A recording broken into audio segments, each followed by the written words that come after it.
बिस्मिल्लाहिर्रहमानिर्रहीम। एक रोज़ मैं अपनी बीवी बच्चों के साथ शॉपिंग के लिए जा रहा था। गाड़ी सिग्नल पर रुकी तो एक मांगती बगल में बच्चा दबाए आ गई। सदा लगाई के बाऊ दे दे अल्लाह दे नाते, रब तेरी आस उम्मीद पूरी करे। मैंने 50 का नोट दिया और वो खुशी से दवा देती एक तरफ चल दी। चंद सानियों बाद दर्जन भर औरतों और बच्चों ने गाड़ी पर यलगार कर दी। सबके सब हाथ फैलाए दवाएं देते उम्मीद भरी नज़रों से मुझे देख रहे थे। मैंने सबकी खिदमत में कुछ ना कुछ पेश किया। सब खुशी से सरशार लौट गए। ये सब मामला 1 मिनट के अंदर हुआ। इशारा खुला और मैंने गाड़ी आगे बढ़ा दी। मेरी बीवी ने हफ्की का इजहार करते हुए कहा, जानते हैं जब आपने पहली मंगती को पैसे दिए थे तभी मुझे मालूम था कि अब ये दूसरों को भी बताएगी, और देख लें मेरा अंदाज़ा ठीक निकला। ये मांगने वाले होते ही ऐसे हैं। कमज़र्फ बेगम बड़बड़ा रही थी, गाड़ी वालों के पास कारून का खजाना होता है क्या, जो सबके सब ने दावा बोल दिया था। मैं तो कहती हूँ आपको चाहिए था कि पहली वाली को 1 रुपया न देते, ना उसको देते, ना वो बाकियों को जाकर बताती, और ना ही हमारे गिर्द इतना रश लगता। बीवी की सारी बातें ठीक थी। लोग इशारे पर खड़े पहले फ़कीर को सिर्फ इसलिए खाली हाथ लौटा देते हैं कि ये दूसरे फ़कीरों को बताएगा और हमारे गिर्द रश लग जाएगा।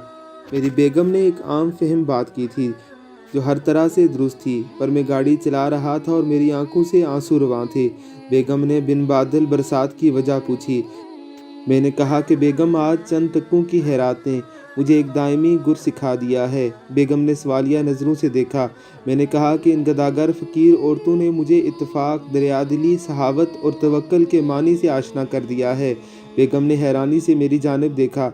ये क्या कह रहे हैं आप? मैंने इस बात में सर हिलाया। ठीक कह रहा हूँ। मैंने कहा कि रोज़मर्रा ज़िंदगी में अगर हमें कहीं से कोई सहूलत मिल जाए तो हम अपने दोस्तों रिश्तेदारों को नहीं बताते, अकेले फ़ायदा उठाते हैं, क्योंकि हमारा तवक्ल कमज़ोर होता है। हमें लगता है कि अगर किसी और को बताया तो हमारे काम भी बिगाड़ देगा। हम भूल जाते हैं कि हमें देने वाली अल्लाह की ज़ात है। मेरा नसीब कोई नहीं छीन सकता। ये सब हमारे नफ्स की चालाकी है। नफ्स हमें उकसाता है कि चुप करके फ़ायदा हासिल करो, किसी दूसरे को मत बताओ। हम नफ्स की बातों में आकर अकेले ही मिलने वाली सहूलत से फैज़याब होते हैं।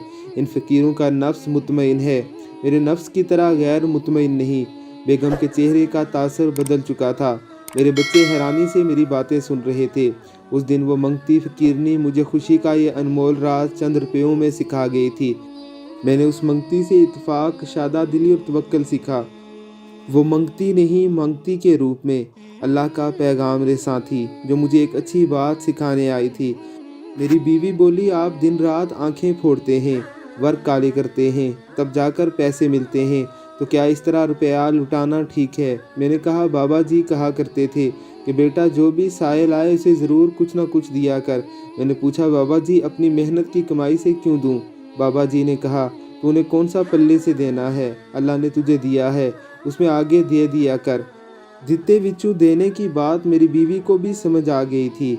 उसने मुंह से कुछ नहीं कहा, मगर चेहरे से आया था कि दित्ते विचू देने वाली बात पर मुतफिक है। अब मैं कोशिश करता हूँ कि अगर मुझे कहीं से कोई फ़ायदा हासिल हो तो दूसरों को ज़रूर बताता हूँ। मेरा नफ्स मुझे हर बार रोकता है। हर बार मैं अपने नफ्स को एक जुमला बोल कर चुप करा देता हूँ कि मैंने कौन सा पास से देना है या उसने कौन सा पास से देना है। उसने भी दित्ते में से ही देना है। अल्लाह हमें आसानियाँ अता करने और आसानियाँ तकसीम करने का शर्फ बख्शे। आमीन सुम आमीन।